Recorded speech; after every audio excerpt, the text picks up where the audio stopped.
To another edition of the Willie Bragg Show. I am your host, Willie Bragg. I usually start at 9 o'clock Saturday night, but I worked last night and I came home kind of late because there's just the whole work life.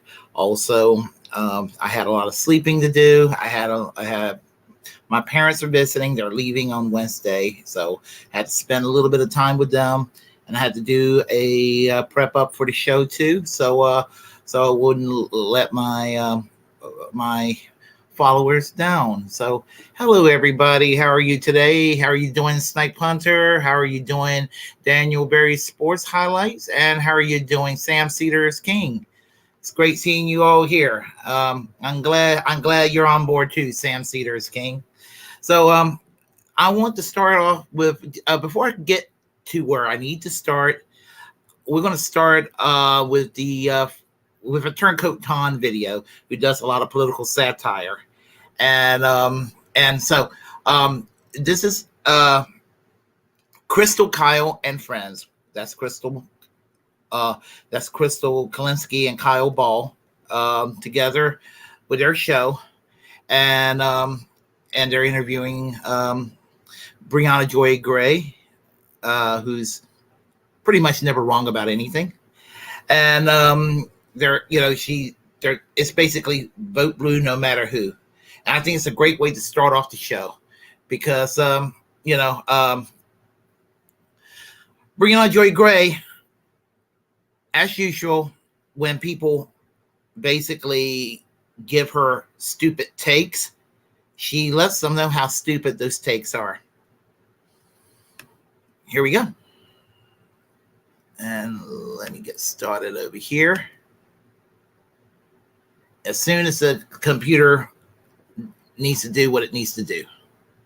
Okay. Come on. Let's start. Honestly, it's like Biden derangement syndrome among some people on the left. Democrats are so bad, Democrats are so bad, Democrats are so bad, but oh yeah, I'm a leftist.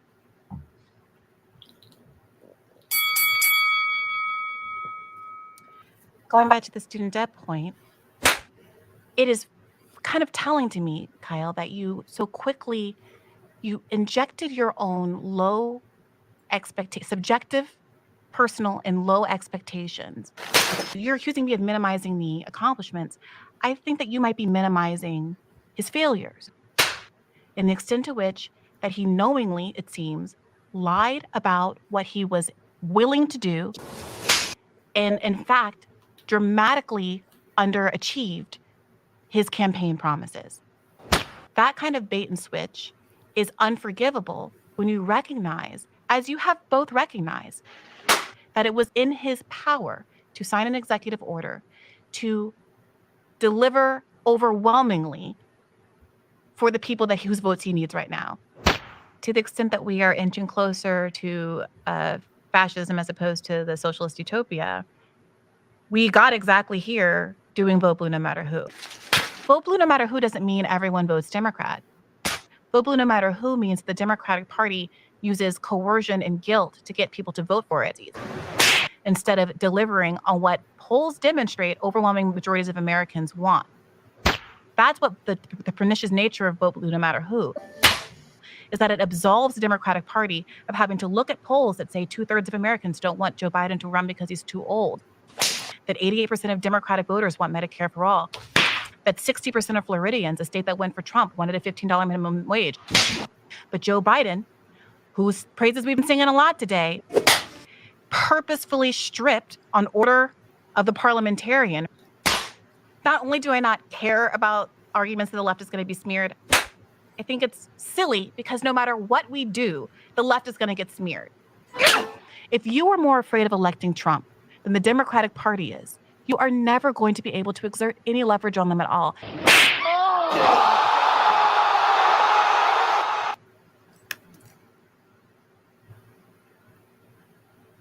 Again, where is the lie in what she had to say? Where is the lie? She was the best part of the Bernie Sanders 2020 campaign. The 2020 campaign, and I'm speaking as somebody who's very resentful at Bernie Sanders. I don't hate Bernie Sanders. I'm not like, well, fuck Bernie Sanders. I'm not like that, but I'm very disappointed with Bernie Sanders. I'm very disappointed with AOC. And I'm also very disappointed with Tulsi Gabbard these days in a lot of areas. There's a lot of things about the three of them that I still do like. Right, ladies?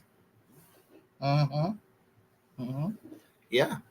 Anyway, as I said, nice thoughts. Anyway, what I was saying is that there are things I like about them, but they've all fallen in their way. And I'm not being an ideological purist by saying this. I am not. And I make no apologies for what I'm about to say. And I think that most people in my audience knows, excuse me, I'm sorry. I think most people in my audience knows where I stand about the 2024 election. I kind of made it clear that I had no intentions initially of voting at all in next year's elections. But when I found out that Dr. Cornel West is planning to run for president, I'm like, okay, I will vote for Cornel West. There was controversy about him running as a People's Party candidate. I was going to vote for him as a People's Party candidate. I had no problem with the People's Party. And then they were like, well, he's going to run with the Green Party. Fine, I will vote for him as a Green Party candidate. I have no problems with third parties on the left, except that they need to work together. That would be my point of contention when it comes to third parties. They need to network in a way where they can work together to make themselves as a viable alternative to the Democratic and Republican parties. And I even have some empathy for third parties on the right that I would never vote for. Whether it's the Libertarian Party or whether it's the Constitution Party. I don't want them to do well because I agree with their ideology, but I would want them to do well enough to weaken the Republican Party.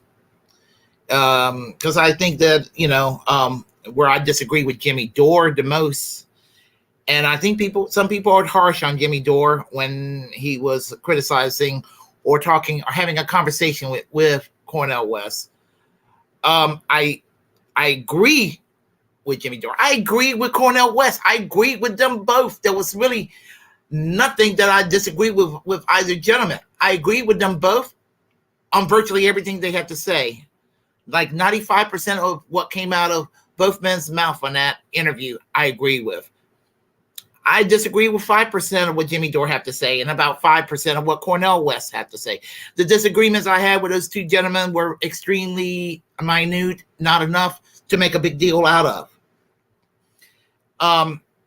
And I just hate that it's one more thing where the left has to sit there and trip over its dick one more time as nothing gets done, and fascists on the Republican side and neoliberals who play patty cake more with fascists than people realize,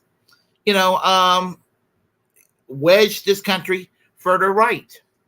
And that's what it comes down to. And so, as I said, when it comes to Cornel West, count me in on my support for Cornel West, 100% in support of Cornel West. I have one concern about Cornel West that I'm going to bring later on in this video. And it has to do with Peter Daou. But let's talk about it's been talked about, so I'm going to still talk about it just a little more, and that's Jimmy Dore and Cornel West having their spat or disagreements. Now, over the years, Cornel West has been on Jimmy Dore's show. For many years, and I'm trying to find a photo right there. He's been a guest for many years on the Jimmy Dore show, and it's been usually very cordial and all of that. And I do not think that Jimmy Dore was trying to demean Cornel West. I still don't like the way he said what he said to Cornel West, but I don't think it was some people try to imply was racial. I think the one thing I would say about Jimmy Dore that is a criticism, but it's something that works for him, is that Jimmy Dore is a little bit. Jimmy Dore loves himself. He's kind of narcissistic. Sam Cedar is narcissistic. They're all narcissistic on the online left. No offense to you, Sam Cedar's King, but they're all narcissistic to a degree. I mean, I was influenced by Kyle Kalinske. I started my channel because of Kyle Kalinske when he was based. He's no longer based. Kit Cabela call him Dime Store Eminem, which is a great name to describe him these days. But I say he's basically Dime Store Eminem meets David Pakman, who may curse a little bit more. That's what Kyle Kalinski's degenerated into. Anyway, yeah, I mean, the point of contention is that Cornel West is way too hung up on identity politics, and that's what you're going to hear from some people who are going to be on the absolutist side, on the Jimmy Dore left. And and for all intents and purposes, I am part of the Jimmy Dore left saying this. And then there's going to be people on the other side that says that Jimmy Dore is way too hung up on class reductionism. And here's the thing. And I've said this before, and I may do a video in the near future over this, that there's a time and place for everything. There's a time and place for identitarianism. There's a time and place for class reductionism. When it comes to workers' rights, when it comes to trade policies, when it comes to anti-war protests, when it comes to universal health care, we're all class reductionists. It affects us all. White, black, Latino, LGBTQ, everybody across the board, people of faith versus secular or whatever. It affects everybody across the board. On that, we're class reductionists. But when it comes to things that are like specific in struggles, like for example, when it comes to the plight of African Americans, with what happens. And because of systemic racism in the past that's been imposed on Black America, everything is interconnected, or what they call intersect. So then there's where you have class and identity kind of wedging in. Or in criminal justice, where Blacks are signaled out for more by the criminal justice system and punished more for the same crimes committed by a lot of their white counterparts. If you're a young Black guy and you get caught with some drugs, you're going to be punished much harsher. I don't know if that's grammatically correct on my part, than a white person, young white person who committed the same crime. Here's another thing. If a white person commits a murder, they're likely to be put in prison for maybe 10 years or 20 years or something like that. Whereas if you're Black, you're more likely to be put on the death row. And so I think that the death penalty is absolutely racist. And that's where, on issues like the identitarianism, I'm using that word. I don't know if I should use that word, but I'm using it in this video. That's where we need to get. This is where you don't need to make any apologies for being into identity politics when it comes to the LGBTQ community and their rights. Same thing. There's been some improvements made toward gays, bisexuals, and lesbians. There's been a little more acceptance in society, and they can get married now, and they can adopt. They can have basically the same rights in most situations. They have marital equality now, but what they don't have in some states, they still can. Companies can still discriminate, and there's still places of that nature, and that kind of needs to be corrected and all that. But where there are still problems would be transgender equality. they're being systematically sought after and marginalized and demonized, not just by right-wing Christian fundamentalists, but sadly some feminists hate the trans community. They're called TERFs. We know what they are. Some gays and lesbians are not too thrilled and don't want them as part of the movement, and that's also a problem. And you even have some progressives who have a problem with women, with transgender women in sports. And here's where I stand on this issue, because I stand as a civil libertarian more than anything else. Equality is not a special right at the end of the day, and you got to fight for equality. You got to fight for equality. And, do I want it where one marginalized group that were discriminated have special rights over the rest of the population? No, I don't want that. But I also don't want the existing order where those can go and mistreat the disenfranchised right now. And that's got to go. So you got to balance it out when it comes to class issues versus identity issues. Now, what's unfair is when it comes to Jimmy Dore, as if Jimmy Dore is some kind of racist. I don't know Jimmy Dore personally, but I don't know. I never suspected anything that came out of Jimmy Dore's mouth that could be interpreted as racist. Not a damn thing. He might have made an inappropriate joke here and there, but he's king of the dirtbag left. Okay, folks.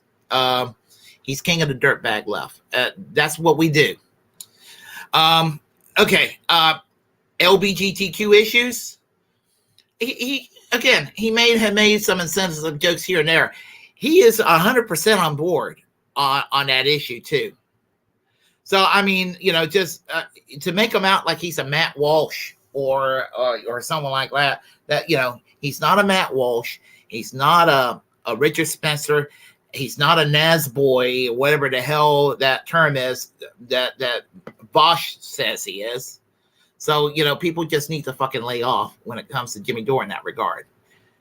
Do I think he can be a little harsh on some of his people he disagree with at times? But you know what? Jimmy Dore's been correct on a whole lot of things. He's probably been more correct on a lot of things than a lot of people on the left, and that's where it counts when it comes to policies. And no, I don't think he's a secret Republican. I do not think he's secretly pro-Trump. He's kind of where I am when it comes to Trump. He doesn't suffer from Trump derangement syndrome. He doesn't suffer from all that shit. He thought that Russiagate was retarded. He thought, it was just, he thought it was just all dumb, all this shit. It was the McCarthyism by the shit libs. It was ridiculous. And and some of these people that want to attack him, most of the people that attack Jimmy Dore these days are to the right of Jimmy Dore. I just want to make that clear, that the majority, probably about 90% of the people that hates Jimmy Dore, that purports to be on the left, are to the right of Jimmy Dore. About 90% of them. I just want you all to remember that. So, so that's pretty much what I have to say there. And let me go on with the next one here. I was watching Tim Black today. I didn't have time to do the video, and I may do a video on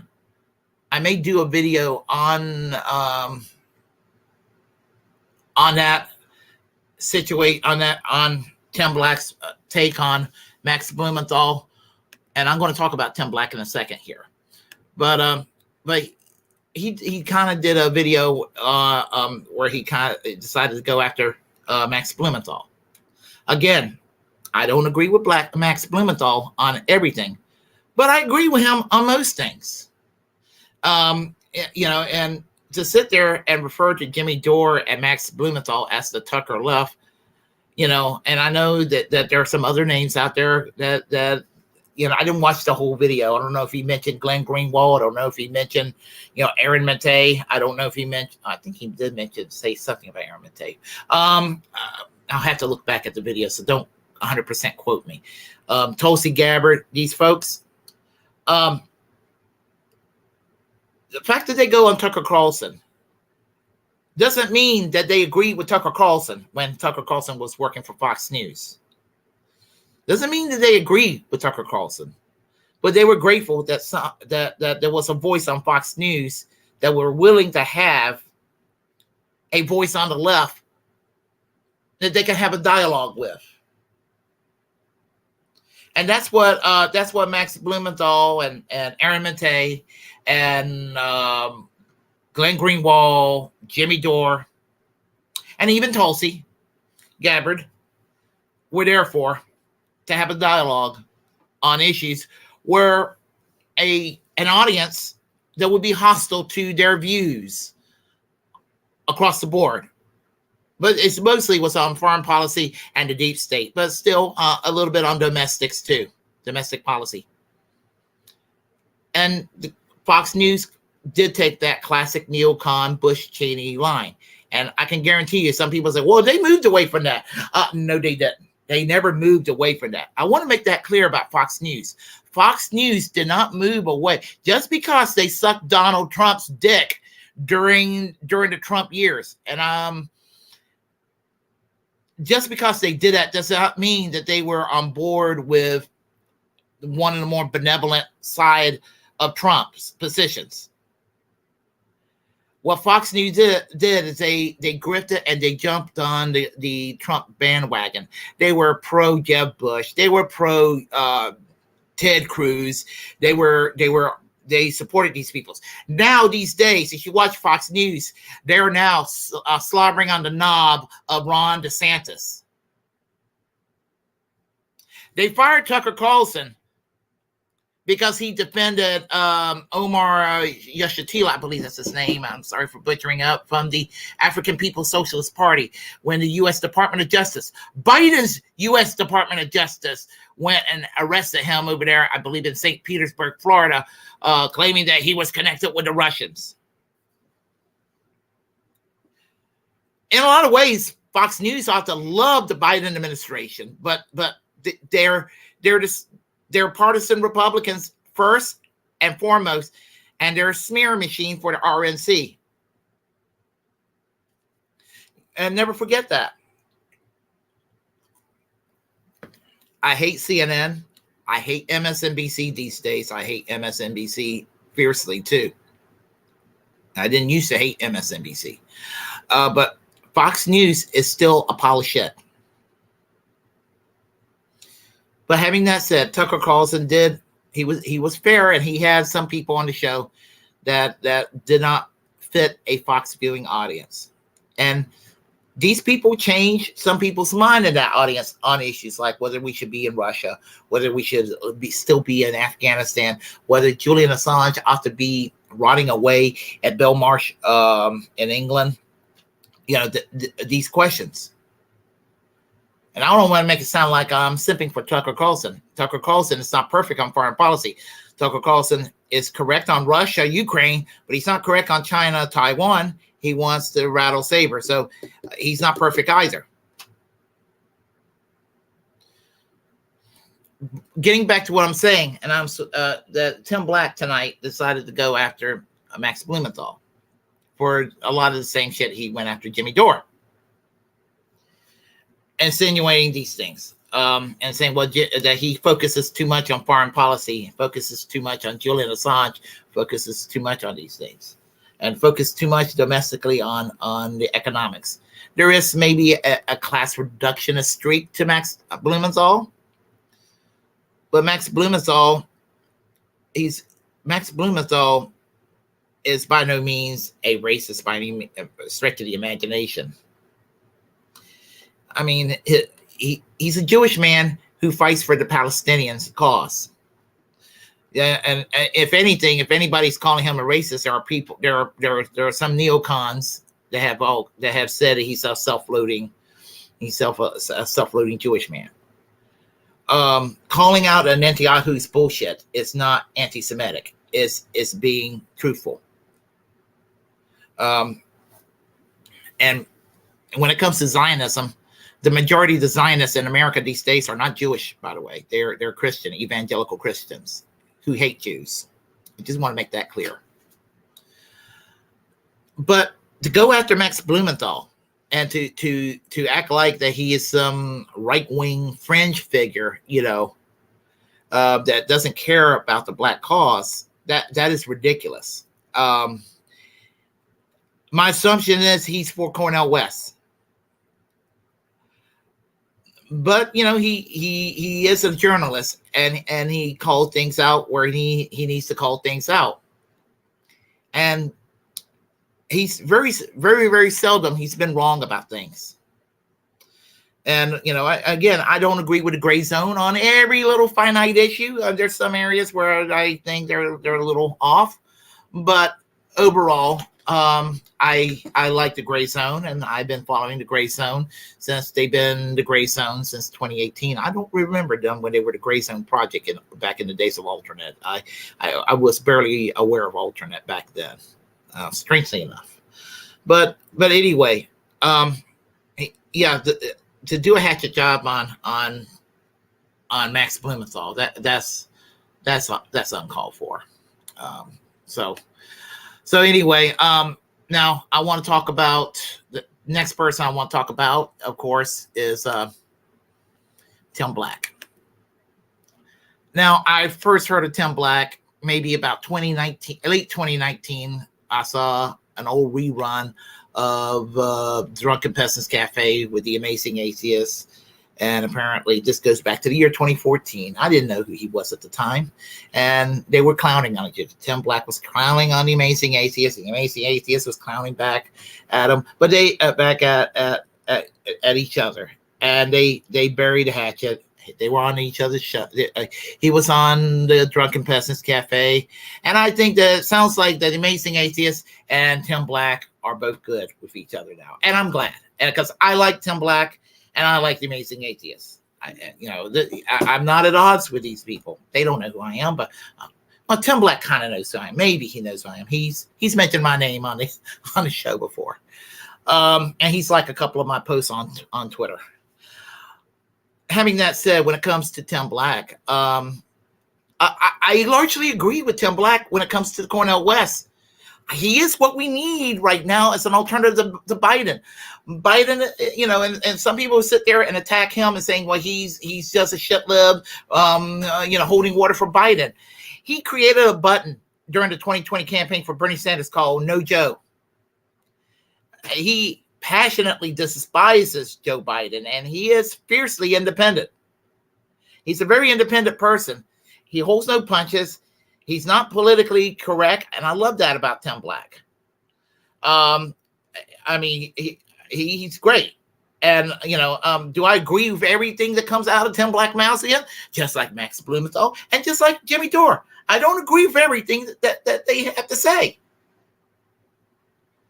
But the only person that I have shown in the last 30 minutes that I probably am closest to agreeing on every fucking thing, and that's not everything, but the closest I'm probably more in line with would be Brianna Joy Gray that I showed in the very beginning of the video.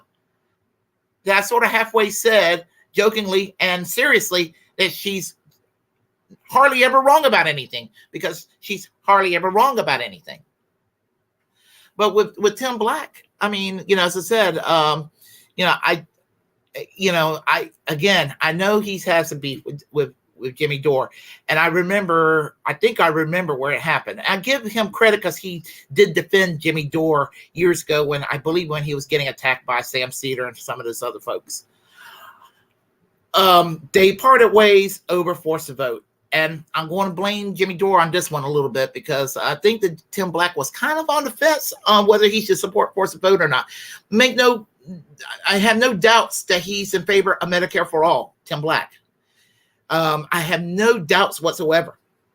I've heard him talk about Medicare for all many, many times.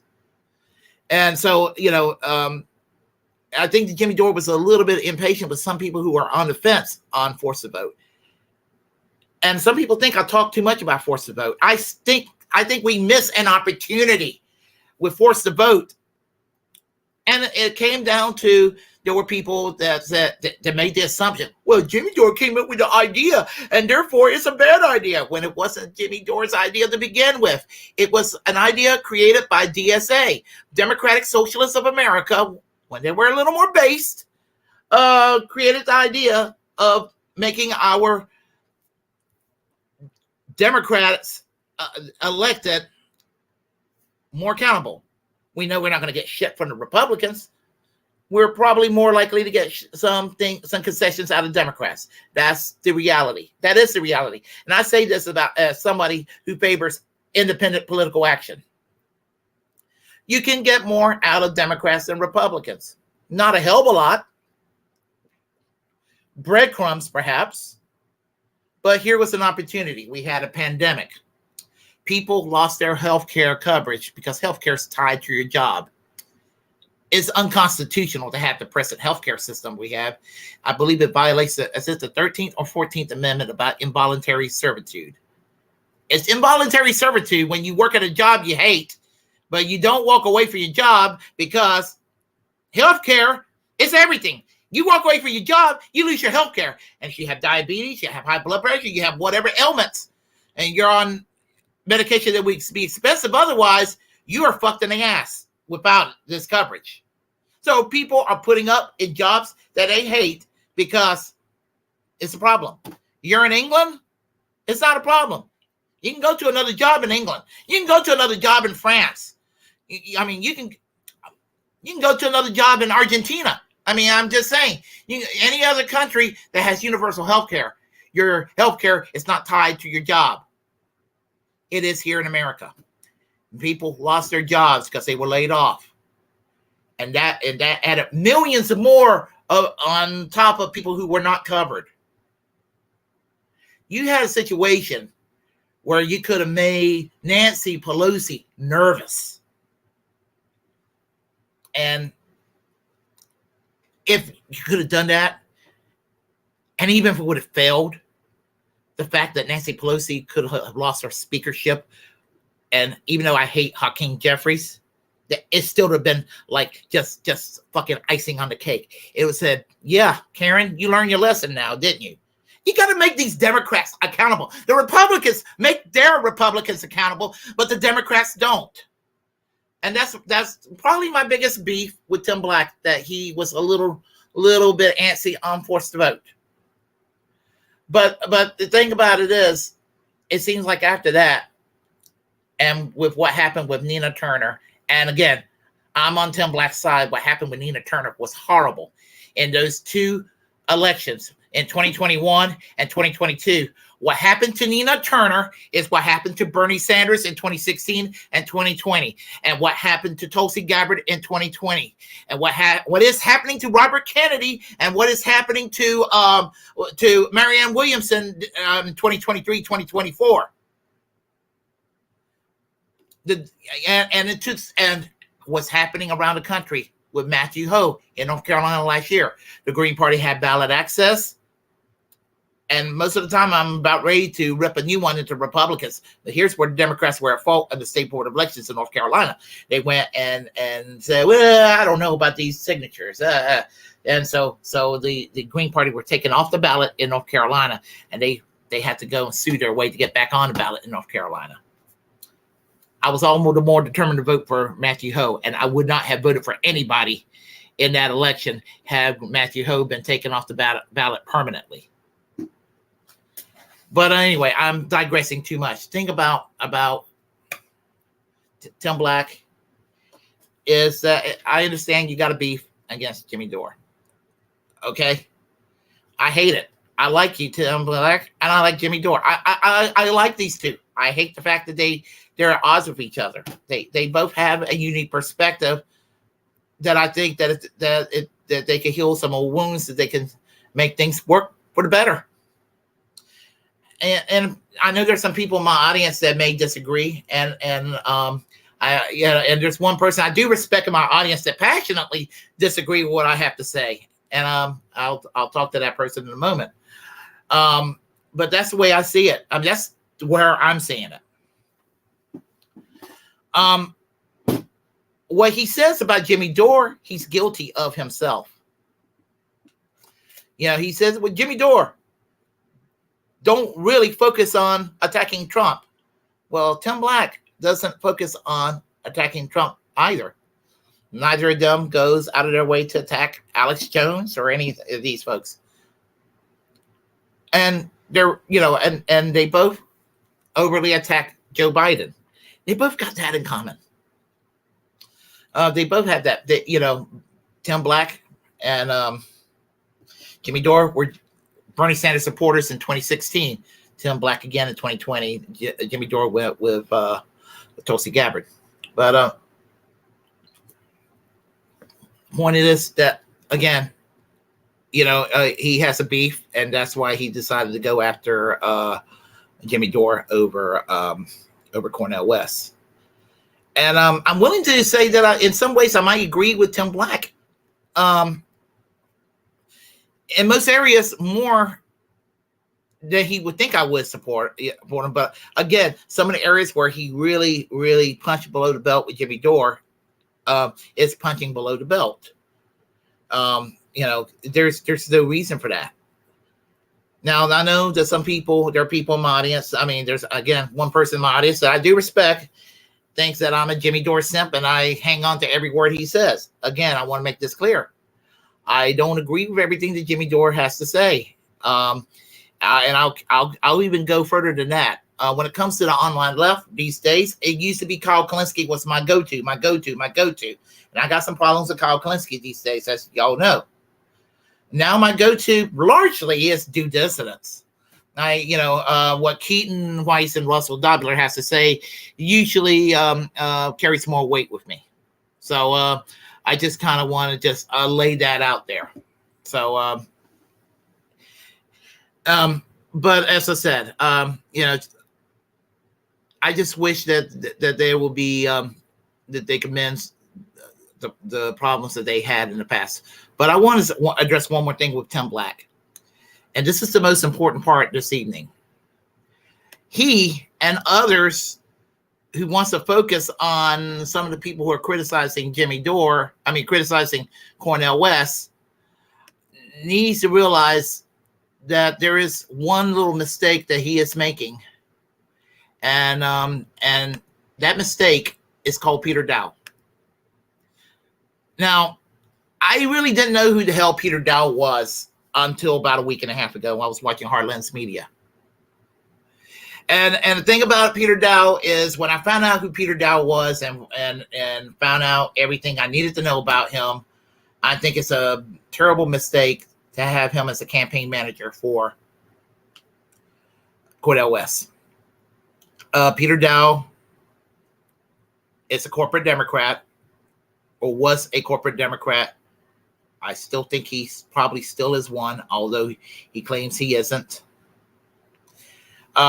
He's worked he worked for the Hillary Clinton campaign in 2008 and 2016. He attacked Bernie Sanders supporters mercilessly back then.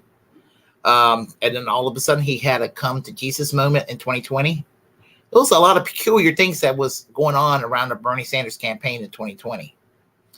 And, I don't know to what level he worked in the Bernie Sanders campaign.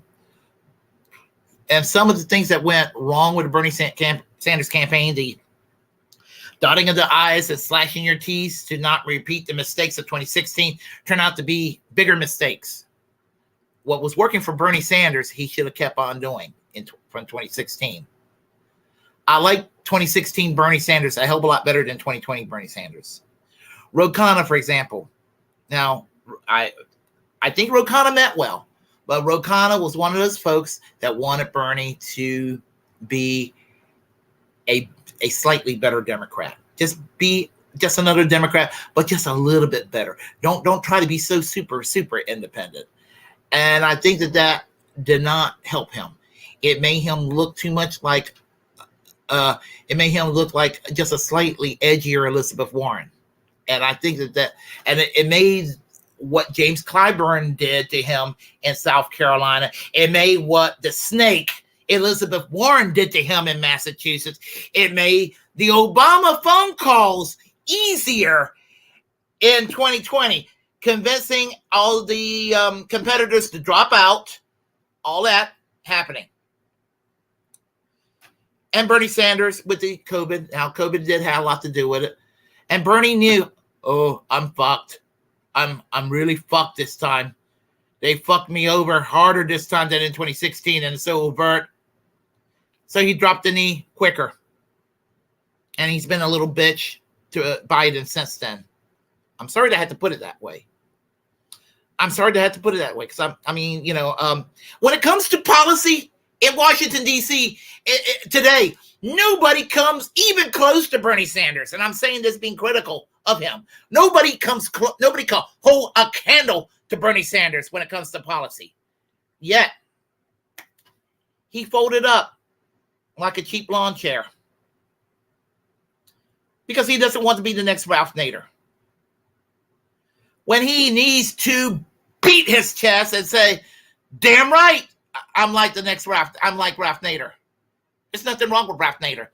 And I have my concerns that Peter Daou, as the campaign manager, will whisper into Cornel West's shell-like ear, reference from the movie Ipcris Press with Michael Caine, 1965. If you've never seen it, please do watch it. One of his better movies, by the way. You watch that. I'm afraid he's going to try to convince Cornel West to drop out because, Donald Trump, the orange Cheeto fascists could come back into power. Fascism is pretty bipartisan these days, folks. I had somebody telling me, well, you go and be independent, it just means Republicans are going to get elected. And that means our abortion rights are going to disappear and all the other rights are going to disappear. Well, let me tell you, specifically since 1980, Ronald Reagan, all the shit that Ronald Reagan wanted to do to fuck this country over, the Republicans weren't able to do it. It took Bill Clinton to give those Reagan policies to America. It took Obama to do the same thing, and it's taken Biden to do the same thing here. Oh, but the cages down by the border were created by Obama. You notice how AOC is not crying at those cages anymore. She was crying when Trump was in power. But the beautiful sellout, what she did, Oh, well, you're just simping for Tulsi now. Well, no, I got some criticism for Tulsi. Because Hillary talked mean to her. She should have just gave Hillary Clinton the middle finger and joined the Green Party or something. But instead of going to the flirting with some people on the right. Point I'm trying to make is that Peter Daou is the biggest problem that Cornel West is going to have. It's not Jimmy Dore. It's not even Joe Biden. It's Peter Daou. I do not trust Peter Daou. Peter Daou will probably be to Cornel West in a negative way what Ro Khanna was to Bernie Sanders in a well-meaning way. And that's what we need to be concerned about. I give Ro Khanna a little bit of a pass because I do think he meant well. But I do not trust Peter Daou. It's one of the areas where I disagree with Breonna Joy Gray. Because I think it was in the interview with Crystal Kyle and Friends where she said that she's now kind of cool with Peter Daou. I'm not. And I urge each and every one of you to write to the Cornel West campaign, write to the Green Party to fire him. The dots connect with me. I'm not saying he's 100% guilty of what I'm associating one with. I'm just saying I don't trust that man, and I don't think you should either. Urge Cornel West to drop him like a hot potato. That's what I got to say. So anyway, that's what I wanted to talk about. And I'm going to talk to everybody here on the chat line, as many people as I can.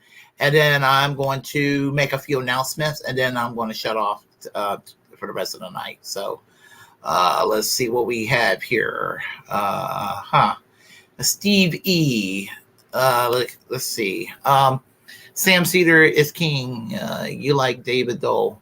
Oh, I think I remembered you, Steve. I was a little cranky the other day. I'm sorry for the way I want to apologize. I was a little snippy, so I do want to apologize. Let's see here. Sam Cedar is king. Thanks. Yeah, Sam Cedar is king. Are you going to be on the secret show tonight? I'm curious. Let's see. Kyle, let's see. Stevie. Kyle says we can't vote third party until ranked choice, which we can't have without third party. It's different that way. That's the excuse I hear from a lot of well-meaning progressives. Oh, it's great to have third parties, but we got, we could need the ranked choice voting, but we got to make things better first before we can do that. Well, that's not how ranked choice voting took place in proportional representation, or even if they did winner take all. This is not how the New Democratic Party got the limited power they have in Canada. And this is not how the British Labour Party, when they were more based, were able to supplant the Liberals in 1945. Because in 1945, the Liberals were basically just the same kind of party the Democrats are here. And the Conservatives are what the Republicans are here. And the Labour Party was in Britain what the Socialist Party of America was here from Eugene Debs and the Norman Thomas time period. That time, Norman Thomas. So it takes challenging the system. And you're not going to be loved by a lot of folks. They're supposedly on your side when that happens. It's not a popularity contest, politics. Shouldn't be anyway. Is this Jimmy Dore lover video? I discussed that video. I discussed that earlier.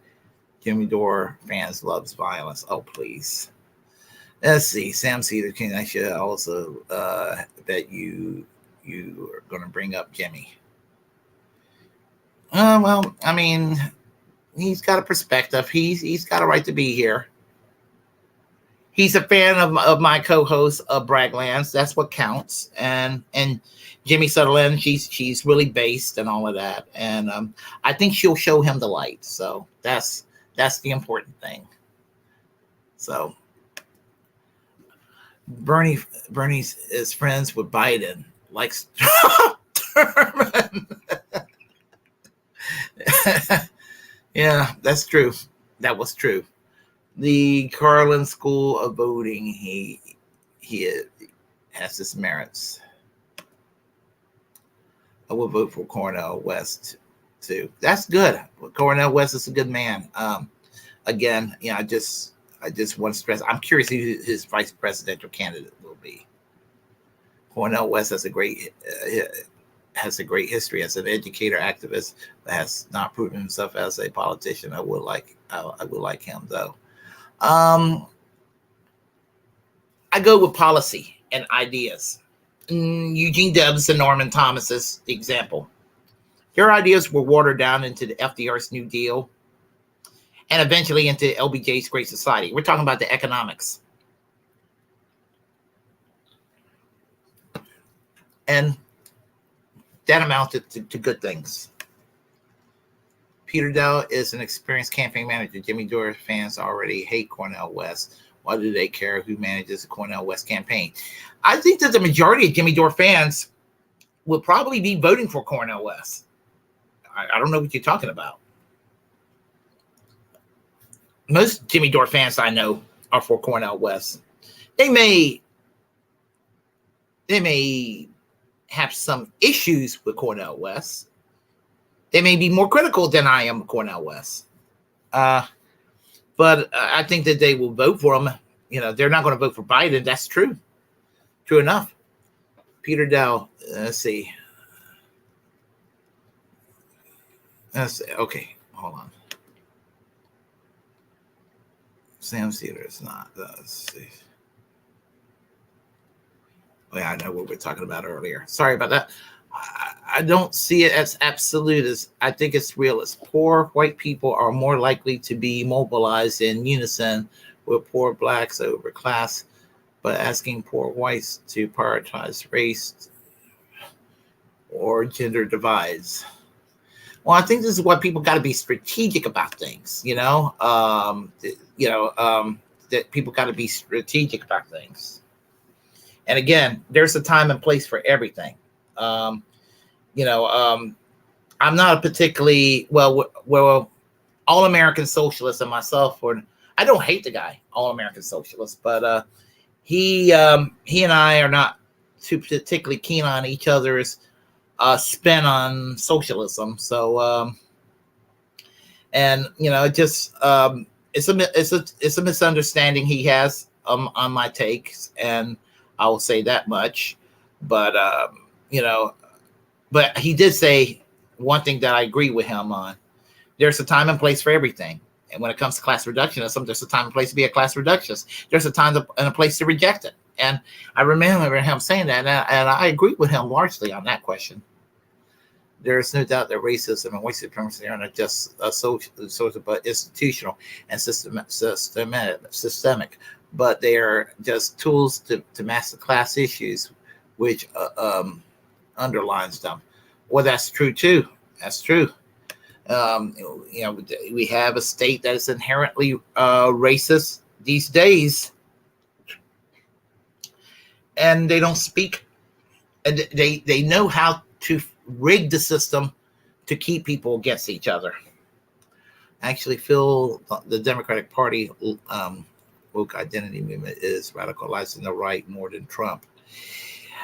The Democratic Party's woke faction that are corporate Democrats have done more to embolden Trump than anything else. But here's the thing. And I was saying this to Dwight the other day. When it comes to the whole woke issue. He and myself, we're going to be considered anti-woke leftists. But here's the thing about it.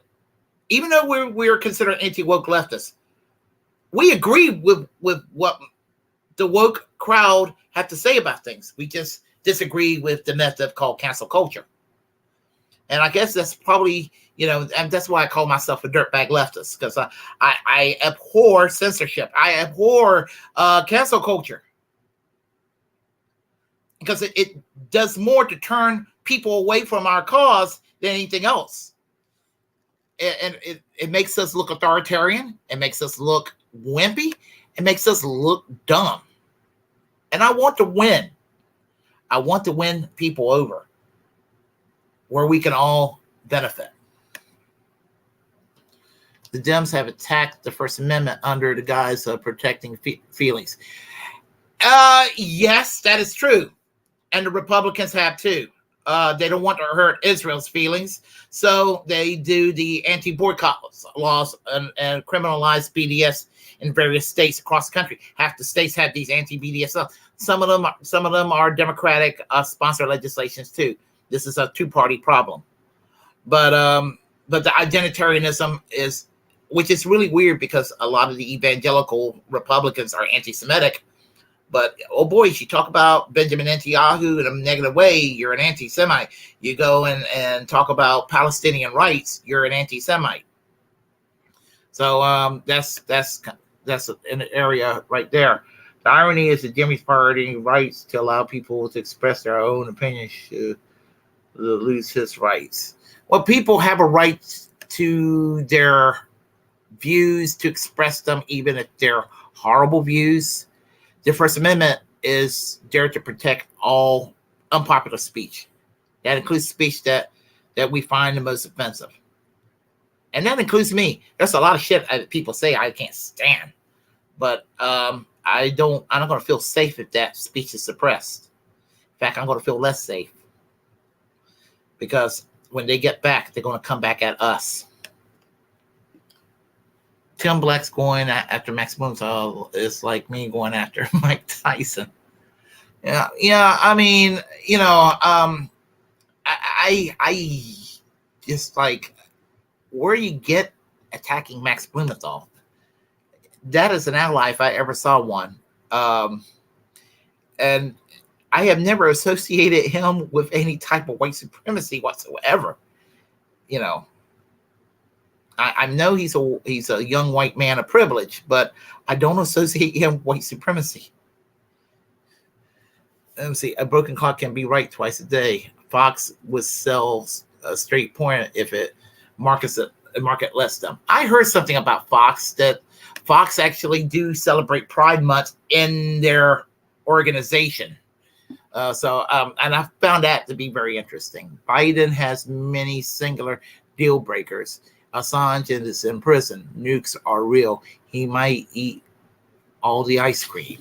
Yep. He's not doing anything about Assange, and that's a reason to punish him on election day. I think we're already suffering from self-censorship.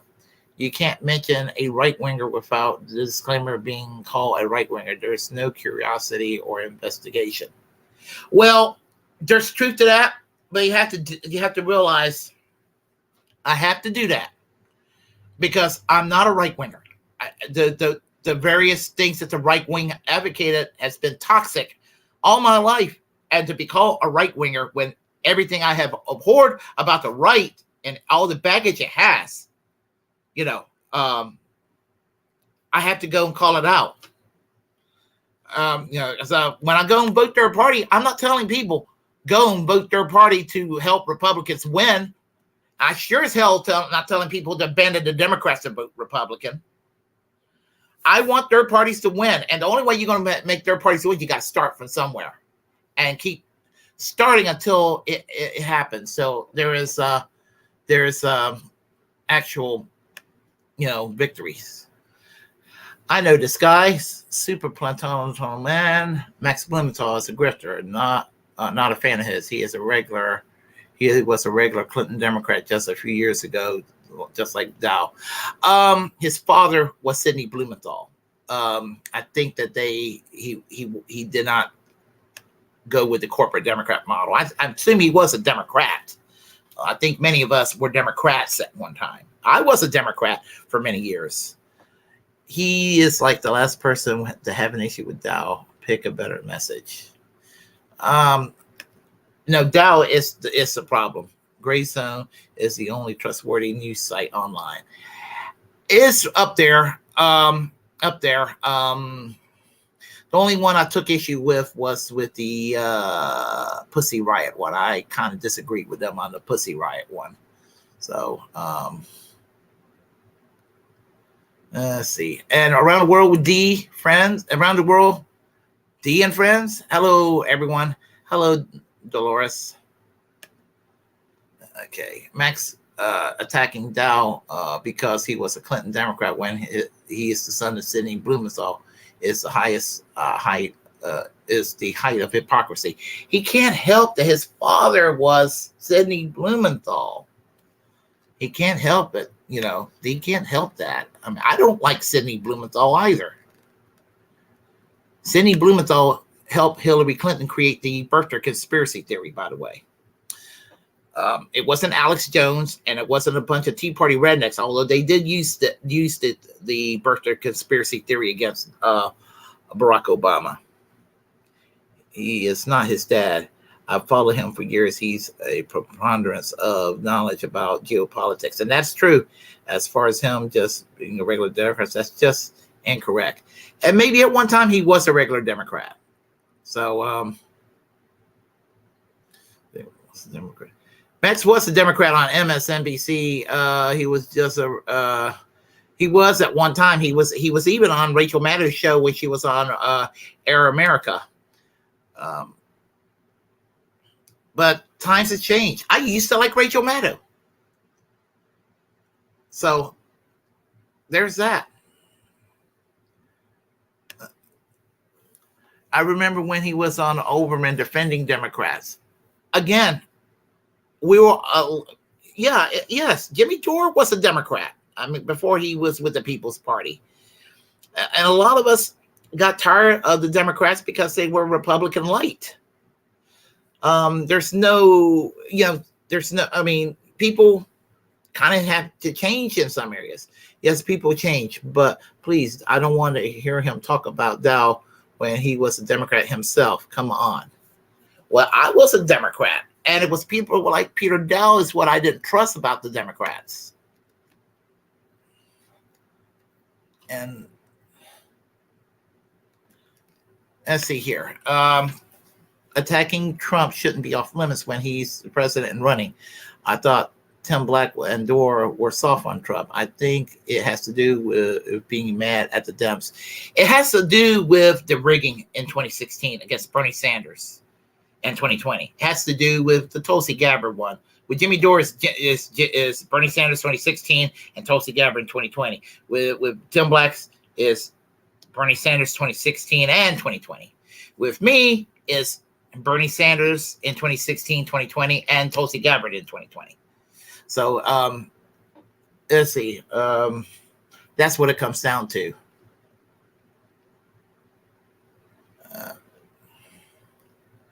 Let's see here. Everybody lay off of Sam Cedar is king. At least he's not Pod Save America, okay? Let's see. And I'm going to have to go in just a second. I'm just scrolling here to see if I see some new names up here. I see one. Okay. Ciblas Higano, and I'm sorry if I'm butchering the name. Brother West doesn't understand. Fuck red, fuck blue, burn it down 24. Well, I'm a pacifist. I don't want to burn anything down per se, except figuratively. But I will say this, that we need to dismantle the two-party shit sandwich. And yeah, Jimmy Dore derangement syndrome is real. So is TYT derangement syndrome. So is all the other syndromes. The one that I can't stand is the Breonna Joy Gray derangement syndrome. That one offends me the most. And Sean Head derangement syndrome offends me too. Let's see. Mighty powerful Jimmy Dore. Let's see.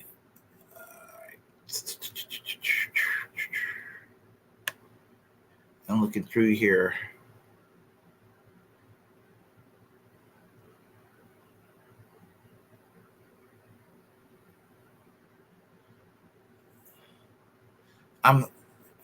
If I'm overlooking anybody, I'm sorry. I'm just kind of scrolling through. So as I said, I started off late for my reasons, and I'm sorry about that. If I didn't offend anybody on this show, I probably still have 700 subs, and I hope I still do, if not more. And for those that signed on recently and subscribed to my channel, thank you very much for your support. And I want to make some announcements before I go. It's Saturday night, and if Beauty and Boom are still on, go ahead and drop by their channel. Tell them I sent you. Tell them I said hi. And same thing with the Matrix. Go over there to their channel as well. Also, I would like for you to remind you that tonight at midnight is the secret show with Uncle Warren and Jimmy Sutherland, and they're going to be on at midnight this evening. Every Friday evening at 2 p.m. Pacific Standard Time, 5 p.m. Eastern Standard Time, Jimmy Sutherland and myself, Willie Bragg, we co-host Braglands. And so please, you'll see it on the description box below. Please give us a chance, watch our show, and help us grow.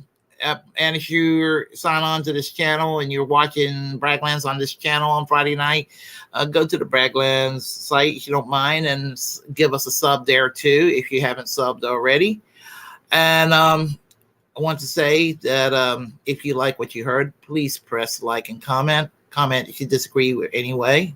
We'll have conversation. We're all grown-ups here, you know. Feel free to share the contents I have here, as I said. As a First Amendment absolutist, it's my duty to inform you to create your own platform and utilize it because we are the muckrakers of our time. Also, subscribe to the Willie Bragg Show on YouTube, Twitch, Rumble, and all my other platforms on Twitter, Facebook. You gotcha. I didn't do it on Rumble yet tonight because I'm still having problems with Rumble, but I'm probably going to restream this video on Rumble later on, either today or tonight or tomorrow, whenever I get the energy. And remember that remember to always reject corporate media, because corporate media has absolutely nothing to offer us. And once again, I'm Willie Bragg. I want to thank you very much for your support for this channel for the last 3.5 years, soon to be 4 years in February. How time flies. Y'all take care. Good night.